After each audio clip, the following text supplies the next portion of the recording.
오늘 이 말씀 가지고 믿음과 배척의 결과, 이런 제목으로 같이 은혜를 나누려 합니다. 예수님께서 세례를 받으시다 성령님이 강림하십니다. 그리고 성령님께서 예수님을 광야로 인도하시고 40일 금식기도 하게 하십니다. 그리고 마귀에게 시험을 받게 하십니다. 예수님은 성령으로 이 마귀의 시험을 이기십니다. 이때 세례 요한은 헤롯 왕에게 미움을 받아서 감옥에 갇히게 됩니다. 세례 요한이 감옥에 갇혔다는 이 소식을 듣자 예수님은 고향인 갈릴리 지역으로 오십니다. 그리고 성령의 능력으로 복음을 선포하기 시작합니다. 그러자 많은 사람들이 예수님을 믿고 예수님을 찬양하게 되고, 그러자 예수님에 대한 소문이 널리 퍼져나갑니다. 예수님은 갈릴리 지역의 여러 마을에서 복음을 가르치는 사역을 하시다가 예수님이 30년 동안 살아온 나사렛이라는 이 마을에 들어오십니다. 그리고 어렸을 때부터 지금까지 하셨던 것처럼 회당에 들어가셔서 예배를 드리십니다. 성경을 읽고 예수님이 생전 처음 마을 사람들 앞에서 설교를 하십니다. 그러자 동네 사람들은 이렇게 이야기합니다. 저 예수가 누구인지 우리는 너무나 잘 알고 있다. 이렇게 이야기하면서 다른 마을 사람들과는 전혀 다른 반응을 나타냅니다. 예수님께서 설교를 하시면서 결론을 이렇게 내리십니다. 내가 하나님께서 약속하신 메시아라. 즉 내가 너희들이 그렇게 기다리고 기다린 메시아이다. 그러자 이 동네 사람들이 분노합니다. 그러면 예수님을 동네 끝에 있는 낭떠지로 끌고 와서 던져서 죽이려고 합니다. 그러나 예수님은 그들 가운데로 지나가십니다. 그러나 더 이상 그 누구도 예수님을 해치지 못하게 됩니다. 우리가 읽은 본문의 내용입니다.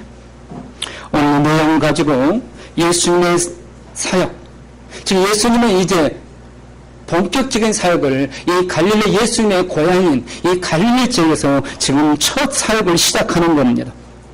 그러면서 예수님의 사역과 스스로 증거하신 메시아의 모습, 예수님이 내가 메시아라고 그랬는데 그 메시아는 어떤 모습인가? 과연 내가 믿는 그 구주와 오늘 예수님이 말씀하신 그 구주이신 메시아와 같은 모습인가? 오늘 내가 예수님이 스스로 밝히고 계신 그 메시아신 예수님을 내가 믿고 있는가?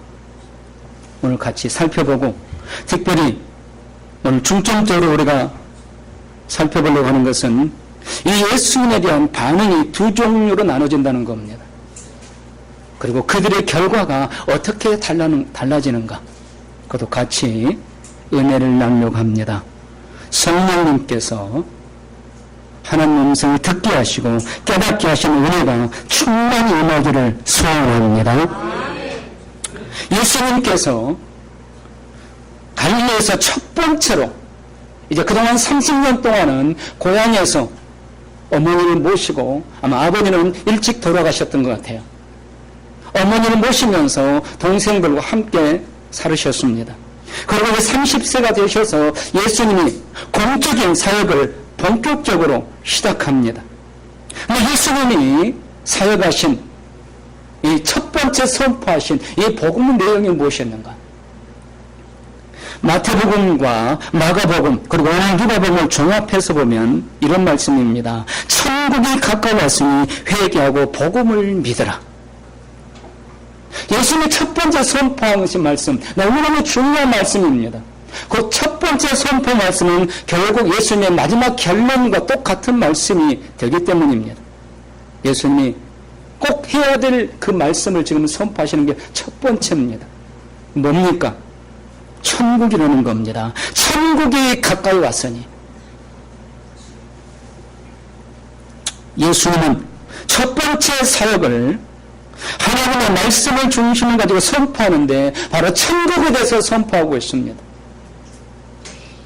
내가 너에게 물질의 복을 주겠다. 내가 너에게 질병을 고쳐주겠다. 너의 인생사의 모든 고달픈 문제를 내가 해결해 주겠다. 이걸 첫 번째로 선포한 게 아닙니다.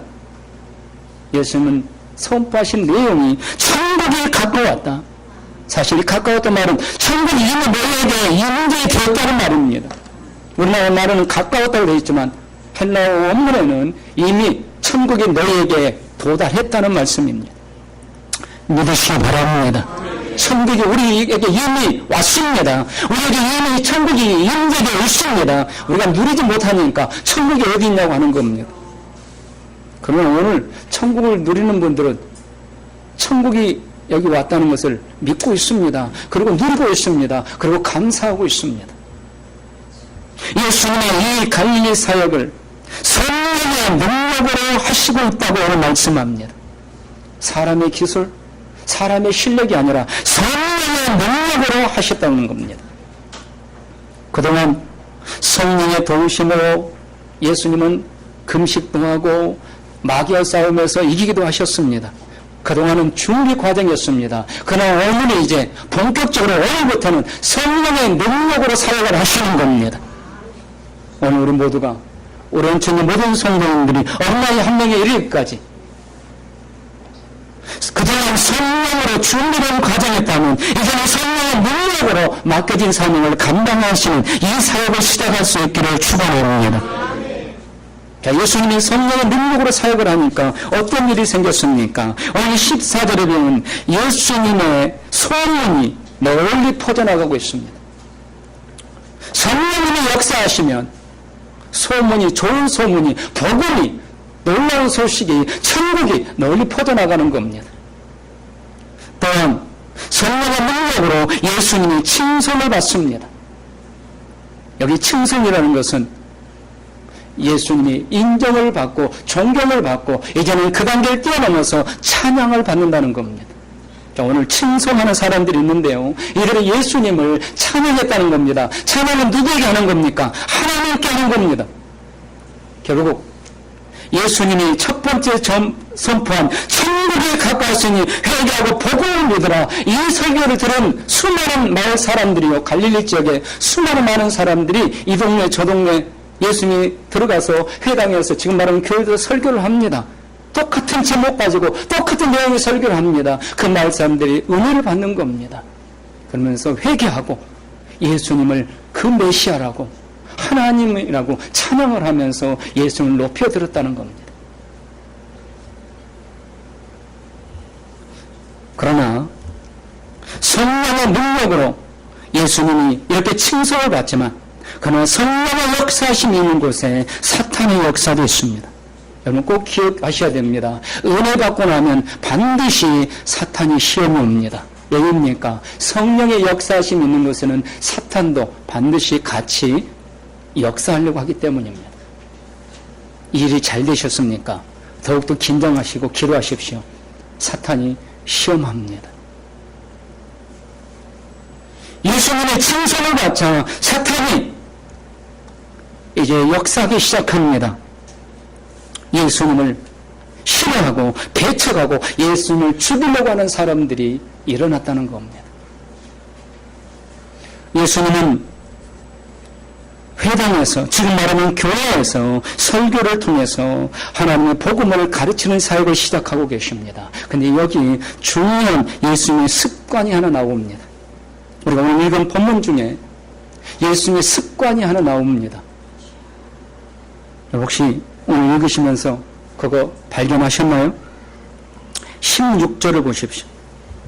16절 보시면 예수께서 그 자라나신 곳 나사렛에 이르사 안식에 늘 하시던 대로, 여러분 늘 하시던 대로가 뭐예요? 습관이에요. 습관. 예수님의 습관이 나옵니다. 예수님의 습관이 무엇이었습니까? 늘 하시던 대로 그냥 모여서 회당에 들어가서 성경을 읽으려고 서심해. 이거는 예배를 드리는 장면입니다. 예수님의 습관을 우리에게 보여주시고 있습니다.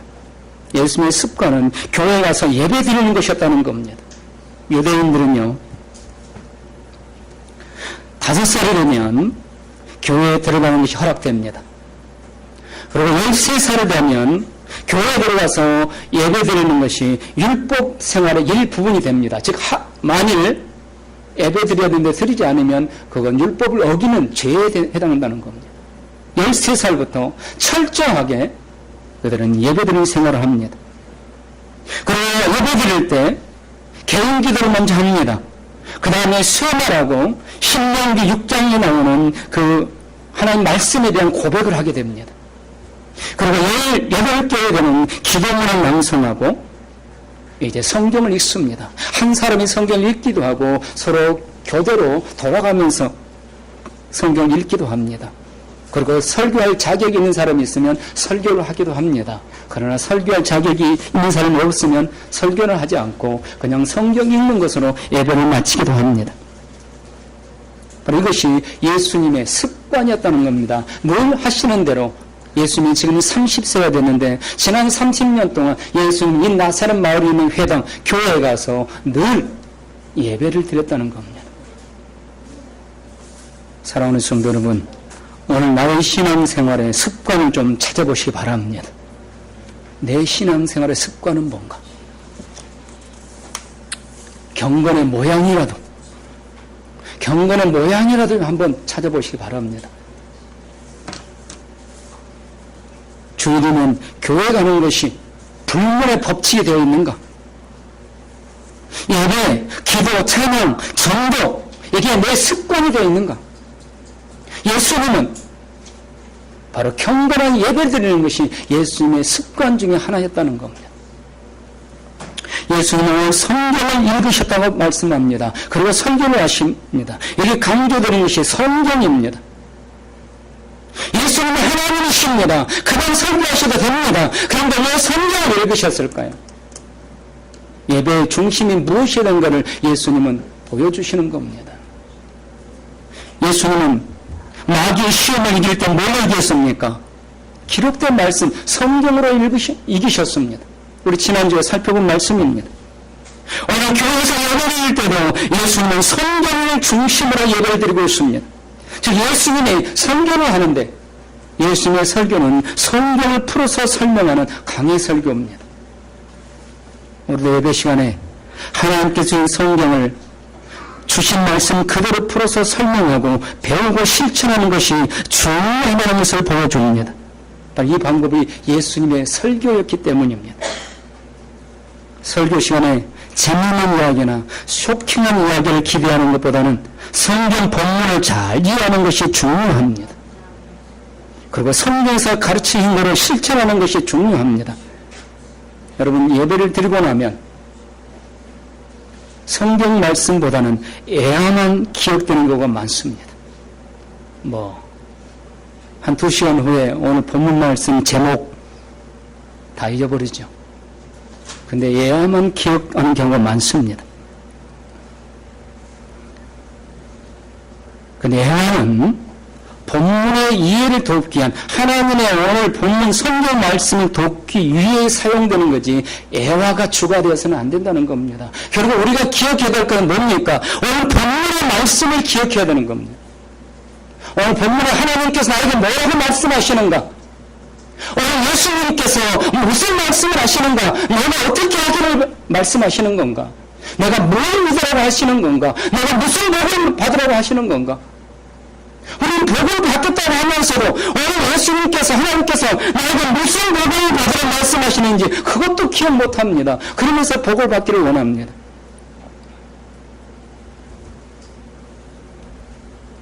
이제 우리는 정교회는 본문 말씀을 기억할 수 있기를 소원합니다. 여러분 성경은 생명입니다. 성경은 사람을 변화시킬 수 있는 능력입니다. 나를 자유롭게 하고 나를 평안하게 하고 나를 건강하게 하고 내 인생을 값지고 부유한 인생으로 만날 수 있는 것은 오직 성경입니다. 역사는 증명해 줍니다. 수많은 사람들이 성경을 통해서 인생이 달라지고 값진 인생으로 바뀌어지고 질병이 고침받고 하나님의 능력이 나타나고 성경의 역사만 아니라 수많은 기독교 역사에서 보여주고 있습니다. 예수님은 이 설교를 하시는데 스스로 예수님 자신을 증거하십니다.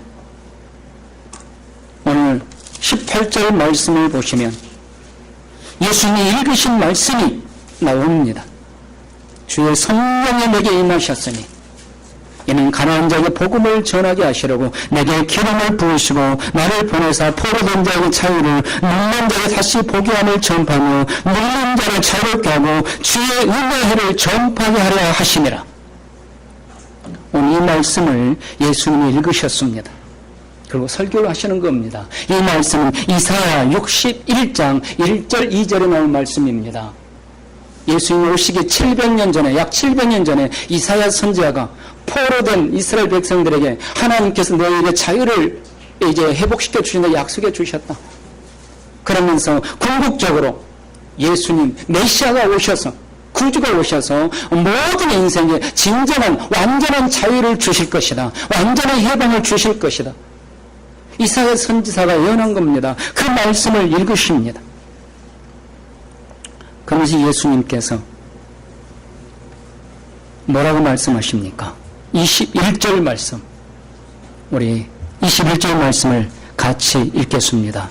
이에 예수께서 그들에게 말씀하시되 이 글이 오늘 너희 귀에 응하였느니라 하시니. 아멘. 무슨 말씀인지 이해가 되십니까? 18절 19절이 이야기하는 이사야 선지자가 예언했던 그 메시아가 오늘 너희에게 임하였다. 예수님이 지금 설교를 하면서 내가 바로 그 메시아다, 하나님이 이사야 선지자를 통해서 예언했던 그 메시아가 바로 나다고 오늘 선포하시는 겁니다.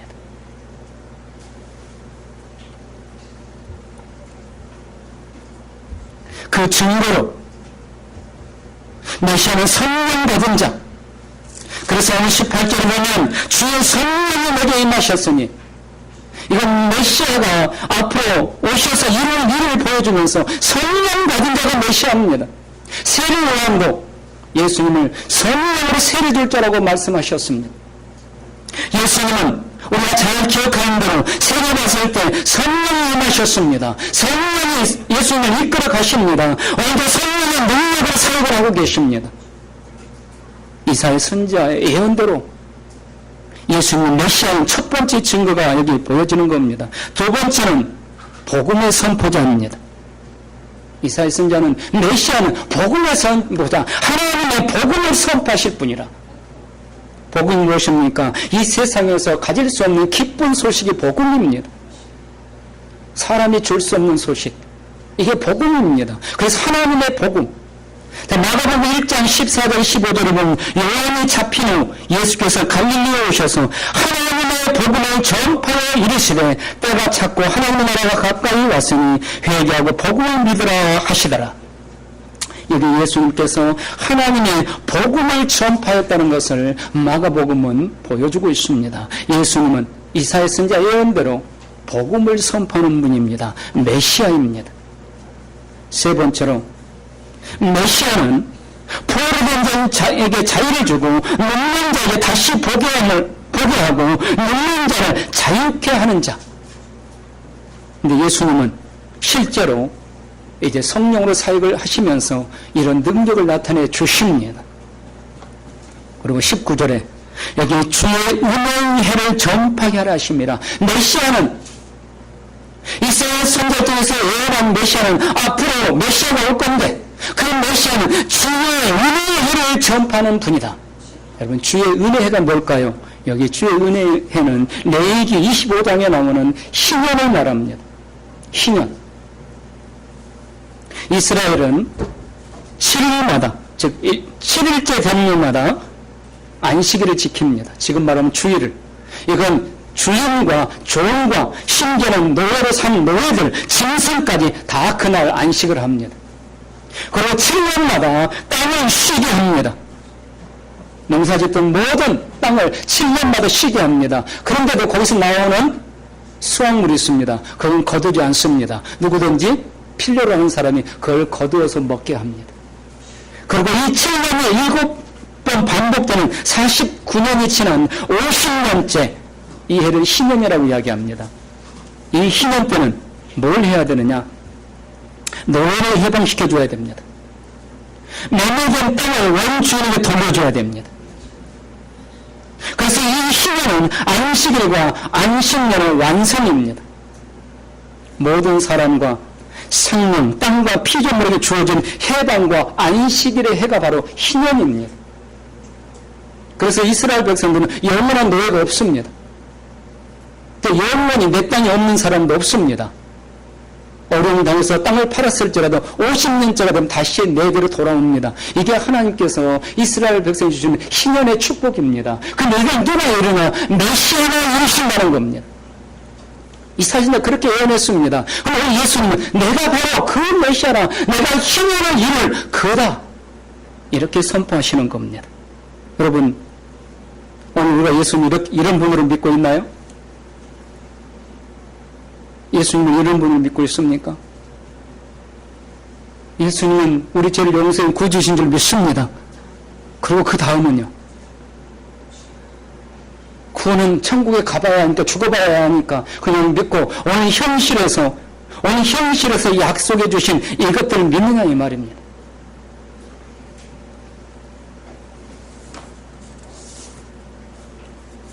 예수님은 오늘도 우리에게 영원한 해방, 영원한 자유, 희년을 주시는 메시아, 구주이신 줄 믿으시기 바랍니다. 그래서 예수님은 사탄에게서, 마귀에게서, 귀신에게서 우리를 해방시켜 주십니다. 질병과 모든 약한 것에서 우리를 자유케 주십니다. 예수님이 희년, 해방과 자유를 완성시켜 주시는 바로 이 세상을 통해서 해냈던 그분으로 오셨기 때문입니다. 우리가 예수님을 구주로 믿는다고 하면서 과연 이렇게 믿고 있는가? 이런 예수님의 사역에 대해서 반응이 어땠을까요? 반응은 두 가지로 나타납니다. 예수님을 칭송하는 자들과 배척하는 자들입니다. 오늘도 마찬가지입니다. 오늘도 똑같습니다. 예수님이 선포되고 예수님의 복음이 들려지지만, 천국이 선포되지만, 여러분 전도할 때 천국을 선포해야 됩니다. 왜입니까? 예수님이 그렇게 하셨잖아요. 예수님이 천국을 이야기하는데 왜 우리는 천국을 이야기하지 못합니까? 내가 믿지 못하기 때문 아닙니까? 내가 소망하지 못하고 있기 때문 아닙니까? 이 땅에서 병 고침받고, 이 땅에서 뭐 자녀들이 잘 되고 복 받고, 그것 때문에 예수 믿으라고요? 아닙니다. 그건 나중 문제입니다. 예수님이 하신 것처럼 우리가 천국을 선포할 때, 예수 믿으면 천국에 들어갈 수도, 영생 누릴 수도 선포할 때 반응은 반드시 두 가지라는 겁니다. 칭송하는 자들과 배척하는 자들입니다. 갈릴리 여러 마을, 좀 쉽게 이야기하면 갈릴리는 예를 들면 우리 경기도 뭐 이렇게 이해하시면 됩니다. 경기도에 수많은 도시들이 있고 수많은 마을들이 있잖아요. 예수님이 갈릴리 지역에 마을들을 하면 설교를 합니다. 똑같습니다. 천국이 임했으니, 천국이 너희들에게 가까이 왔으니 빨리 얘기하고 복음을 믿어라. 이게 예수님의 설교입니다. 그러나 수많은 사람들이 성령의 감동을 받아서 예수님을 영접했다는 겁니다. 예수님을 칭송했다고 표현하고 있는데, 예수님을 영접했고 예수님 메시아로 받아들였고 존경해서 이제는 예수님을 찬양하는 겁니다. 저는 여기서 우리가 한번 생각해봐야 할 부분을 말씀드리고 싶습니다. 여러분, 우리가 예수님 칭송합니까? 예수님 찬양하시는가요? 제가 찬송가를 쭉 봤어요. 90% 이상은 예수님 찬양입니다. 어떤 때는 성부 하나님만 좀 찬양하고 싶어도 찾아보는데 몇 개 안 돼요. 다 예수님에 대한 찬양입니다. 우리는 예수님을 메시아로, 예수님을 구주로 진짜 믿는다면 우리는 예수님을 칭송해야 된다는 겁니다. 예수님을 높여드리고 예수님을 찬양해야 됩니다. 그런데 우리가 한 주간 살면서 여러분, 예수님을 몇 번이나 생각하고 예수님을 몇 번이나 높여드리고 예수님을 몇 번이나 찬양합니까? 예수님이 이렇게 칭송을 받습니다. 그러나 예수님이 잘하신 나사렛이라는 마을에서는 전혀 다른 반응이 나타납니다. 자, 자, 마태복음 13장 54절에서 57절 말씀 보면 이 나사렛 사람들의, 이 고향 사람, 동네 사람들의 반응이 나타납니다. 우리 같이 읽겠습니다. 고향으로 돌아가사 그들의 회당에서 가르치시니 그들이 놀라 이르되 이 사람의 이 지혜와 이런 능력이 어디서 났느냐? 이는 그 목수의 아들이 아니냐? 그 어머니는 마리아, 그 형제들은 야고보, 요셉, 시몬, 유다라 하지 않느냐?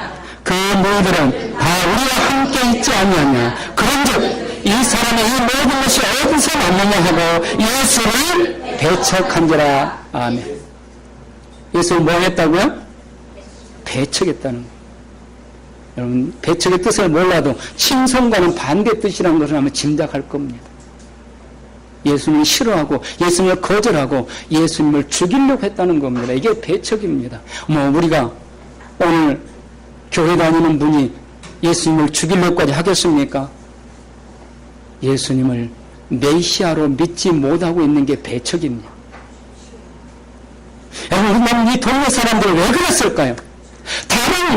갈릴리의 다른 마을 사람들은 다 예수님을 인정하고 칭송하는데 이 동네 사람들은 왜 그랬을까요?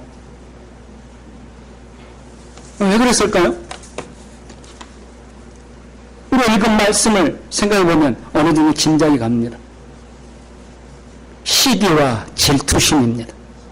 편견과 오만함입니다. 저가 누구냐? 저 설교하는 저가 누구냐? 우리가 잘 아는 그 목수 요셉의 아들. 시기심과 질투, 편견과 오만함입니다. 오늘도 왜 예수님의 능력이 나타나는지 못하고 있는지 아십니까? 바로 이겁니다. 시기심과 질투와 편견과 오만이 마음에 가득 차 있으니까 예수님의 기적이 일어날 수 없다는 겁니다. 보세요. 22절을 보시면요. 그들이 다 그를 증언하고 그 입으로 나오는 바 은혜로운 말씀을 놀랍게 여겨 이르되 이 사람이 요셉의 아들이 아니냐. 이들이 설교를 들었는데 어떻게 들었어요? 은혜 받았습니다. 은혜로운 말씀을 들었어요. 다른 동네 사람과 똑같이 예수님의 설교를 통해서 은혜로운 말씀을 들었습니다. 근데 이 나사렛 동네 사람들의 반응은 어떻습니까? 이 사람이 요셉의 아들이 아니냐? 다른 나라에서는 은혜로운 말씀을 듣고 아멘! 그런데 이 나라 사람들은 안 했다는 겁니다. 아멘이 안 나왔습니다. 왜입니까? 저거 어렸을 때 잘한 거 다 알고 있는데 우리 동네에서 정말 가난한 병이, 당시의 목수는 가난했거든요. 어부와 목수 다 가난한 사람들이거든요. 저 가난한 병이 집 아들, 저게 목사가 되었다고? 인정하려고 하지 않는 겁니다.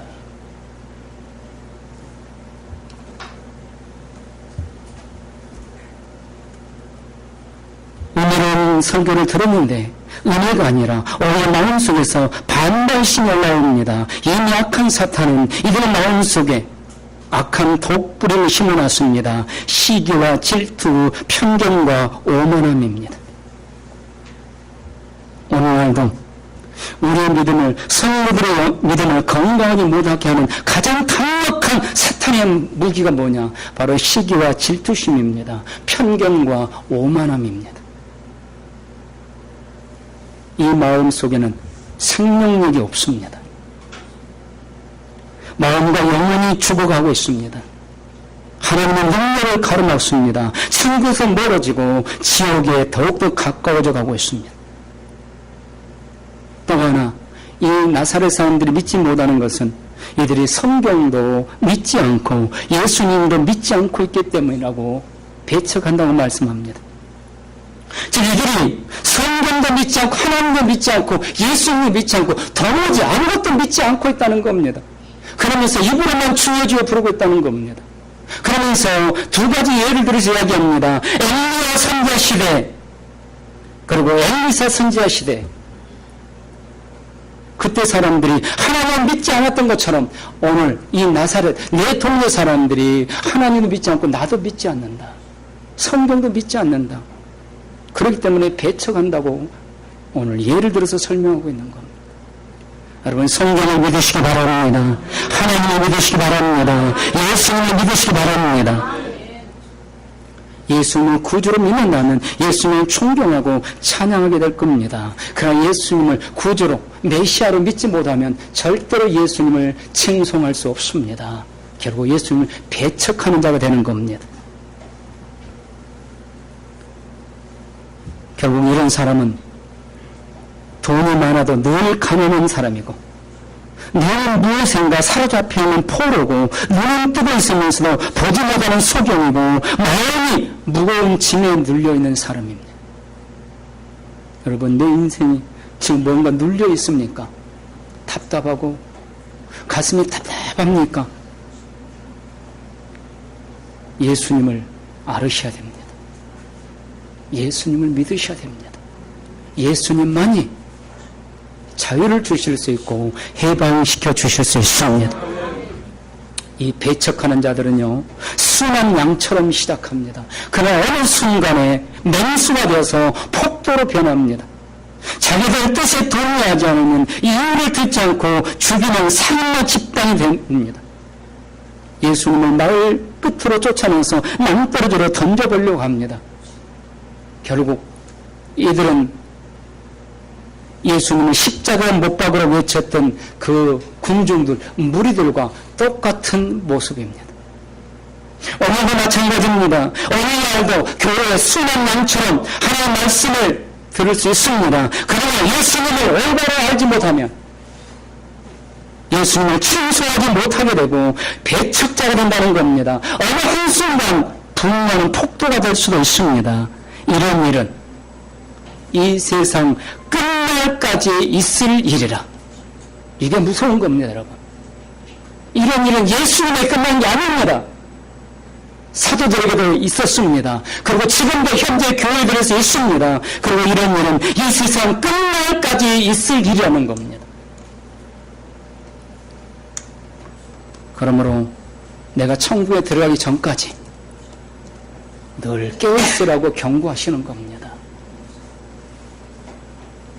오늘 우리가 예수님, 오직 신앙, 오직 믿음, 오직 말씀대로 설명하면 존경하며 함께하는 사람이 있습니다. 반면에 싫어하고 배척하며 왕따를 시키려고 하는 사람도 있습니다. 이런 일이 있을 때 이상하게 생각하지 말라는 겁니다. 이건 주님이 재림하실 때까지 계속 있을 일이니까. 그래서 경건한 성도는 계속 미움을 당하고 시기 질투심을 당하고 계속 억울한 일을 당할 수도 있습니다. 그때 이상한 일을 당할 줄 생각하지 말라. 여러분, 그래서 교회 안에 분란과 다툼은 일어나는 겁니다. 왜 하나님 믿는데 왜 교회가 분란이 일어나고 왜 다툼이 일어나는가? 바로 예수님을 올바로 알고 칭송하는 자와 예수님을 알지 못하고 배척하는 자. 배척까지 하겠어요? 예수님을 올바로 믿지 못하는 자. 여러분, 교회 주도권은 누가 잡아야 되겠습니까? 교회 주된 성도들이 누가 돼야 되겠습니까? 예수님을 칭송하는 성도가 되면 그 교회는 부흥될 겁니다. 건강한 교회가 될 겁니다. 그리고 그 영향력은 그 성도님들의 가정의 평안의 복을 임하고 그 자녀들이 잘 되게 될 거고 형통하게 될 줄은 믿습니다. 그러나 소위 말해서 비주류들, 예수님을 메시아로 구주로 칭송하지 못하는 자들, 예수님을 찬양하지 못하는 자들, 종교인들이 교회의 주가 되면 그 교회는 건강할 수 없습니다. 설사 사람들이 아무리 많이 모여도 그것과 예수님과 무슨 상관이 있느냐? 그것과 예수님과 무슨 상관이 있느냐? 제가 어제 미국의 유명한 목사님이고 유명한 신학자이신 목사님의 설교를 좀 들었습니다. 그런데 그 목사님의 설교의 결론이 그거더라고요. 교회 성도들이 몇 명이 모이는 게 중요한 게 아니고 그 성도들 한 명 한 명이 얼마나 예수님을 닮아가고 있느냐가 더 중요하다는 거예요. 그게 교회 부흥의 기준이 되어야 된다는 거예요. 목회자들에게 설교하는 겁니다. 목사들에게 설교를 하는 그 목사님은 제가 크게 은혜를 다시 받았습니다. 여러분, 배척하는 자들, 이 나사렛 사람들의 배척함으로 그 결과가 어떻게 나타났을 것 같아요?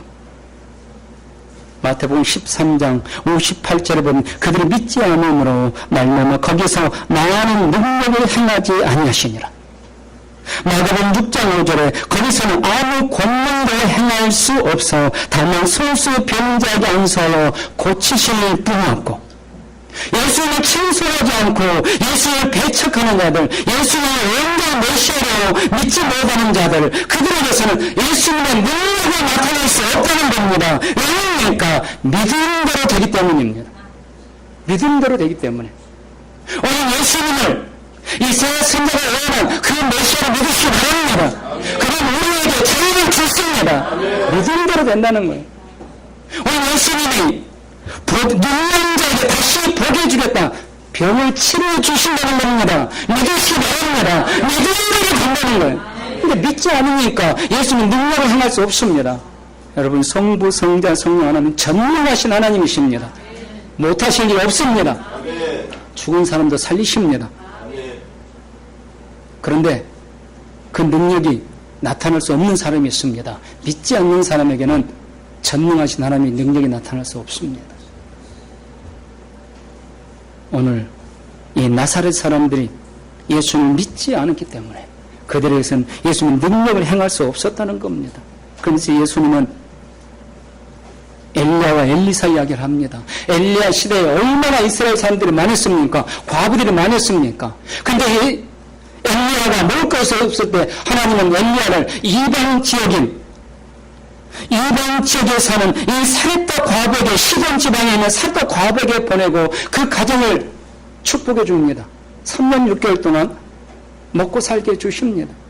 엘리사 시대에 이스라엘 백성 중에 얼마나 병자들이 많았습니까? 나병 환자들이 얼마나 많았습니까? 근데 하나님은 그들을 치료하지 않았습니다. 엘리사 선지자를 통해서 이방 지역인 아람국의 나만 장군을 치료해 주었습니다. 예수님이 그 지금 비유를 나사렛 사람들이 이야기하는 거예요. 왜 그런 줄 아느냐? 여러분, 왜 그랬겠어요? 이스라엘 사람들은 하나님을 믿지 않았다는 겁니다. 이방 여인 사렙다 과부만큼, 나만 장군만큼 이스라엘 백성들이 하나님을 연결하면서도 하나님을 온전히 믿지 못했다는 겁니다. 그래서 그들에게는 하나님의 능력이 나타날 수 없었다는 겁니다. 그러면서 오늘 너희들이 나를 온전히 믿지 못하기 때문에 너희에게서 능력이 나타날 수 없다. 이제 대신에 믿는 이방인에게 이 능력은 나타날 것이다. 오늘 이 은혜 때문에 우리가 구원받게 됐다고 해서 믿으시기 바랍니다. 그러나 오늘도 똑같습니다. 오늘 내가 믿지 않으면 하나님은 지금 세상에 있는 사람들 중에 믿는 사람, 믿을 수 있는 사람을 택해서 그들의 복을 주시겠다는 겁니다. 그들에게 하나님의 능력을 나타내 주시겠다는 겁니다. 믿는 사람에게는 신분을 가리지 않고, 민족성을 가리지 않고, 가진 것, 지식, 이거 가리지 않고 믿기만 하면 메시아가 주실 모든 복을 다 주신다는 겁니다. 예수님을 메시아로 믿을 수 있기를 축원합니다. 이사야서 61장과 62장을 보면 예수님 메시아로 믿음으로 받아 누릴 수 있는 구체적인 복들이 나열되어 있습니다. 희한하게도 이번 한 주간 동안 우리가 이사야서를 그동안 새벽마다 한 장씩 쭉 읽는데 이번 한 주간은 이사야 61장과 62장이 다 들어있었습니다.